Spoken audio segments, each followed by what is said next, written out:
Baik teman-teman, terkait dengan restoratif justice di dalam RUU KUHP yang baru ini, ada hal yang perlu kita kembali ulas. Sudah ada ketentuan terkait dengan melakukan kesepakatan antara pelaku dan korban tindak pidana saat melakukan perdamaian yang merupakan bagian dari mekanisme keadilan restoratif. Nah, ini yang perlu kita harus hati-hati melihat terkait dengan pasal ini sebelum kemudian nanti disahkan undang-undang ini menjadi undang-undang yang harus dijalani di saat di saat berurusan dengan pihak kepolisian dan juga pihak kejaksaan.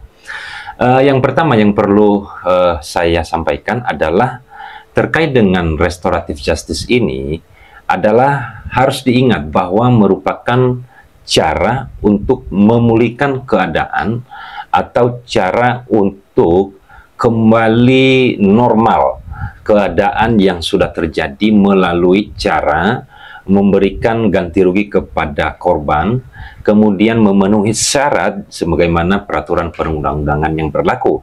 Yang paling utama dan yang paling sering terjadi adalah dalam suatu tindak pidana atau suatu peristiwa tindak pidana yang terancam pidana di bawah 5 tahun. Jadi di atas 5 tahun tidak bisa dilakukan restoratif justice. Di dalam RUU KUHP ini, pengguna narkoba boleh melakukan restoratif justice.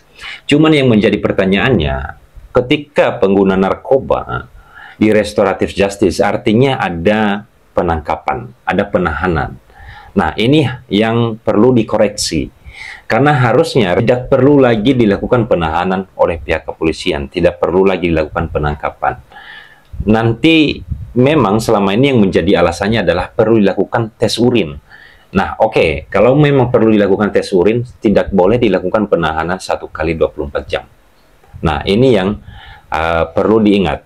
Di dalam RUU KUHP ini ketika nanti sudah disahkan, maka dibolehkan kepada pengguna narkoba untuk di restoratif justice, untuk didamaikan. Dia harus damai dengan siapa? Damai dengan negara.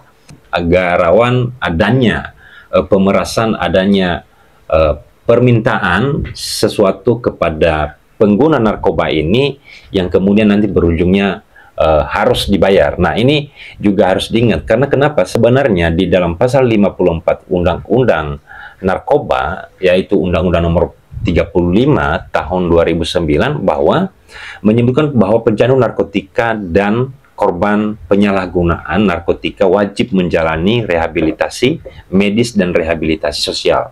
Jadi pengguna narkoba cukup dibuktikan dengan tes urinnya, ya, dengan catatan tidak membawa barang narkotika, kemudian tidak ada bukti transfer, bukti transaksi melakukan pembelian atau peredaran narkoba. Ya, jadi ketika hanya terbukti dengan tes urin, maka ini langsung dibawa ke rehab, kemudian dikembalikan ke lingkungan masyarakat.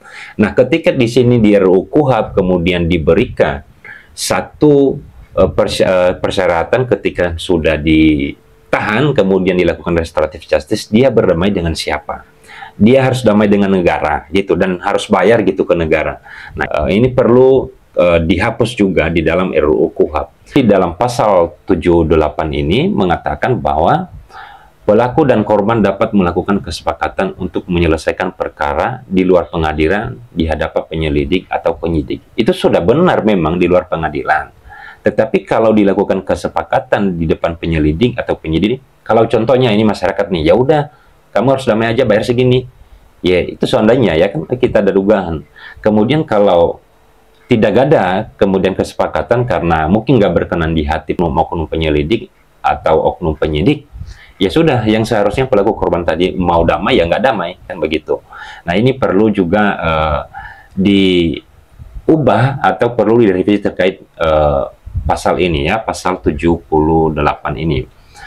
Kemudian di dalam pasal 81, pelaku dan korban dapat melakukan kesepakatan untuk menyelesaikan perkara di luar pengadilan di hadapan penuntut umum. Kenapa harus ada penuntut umumnya?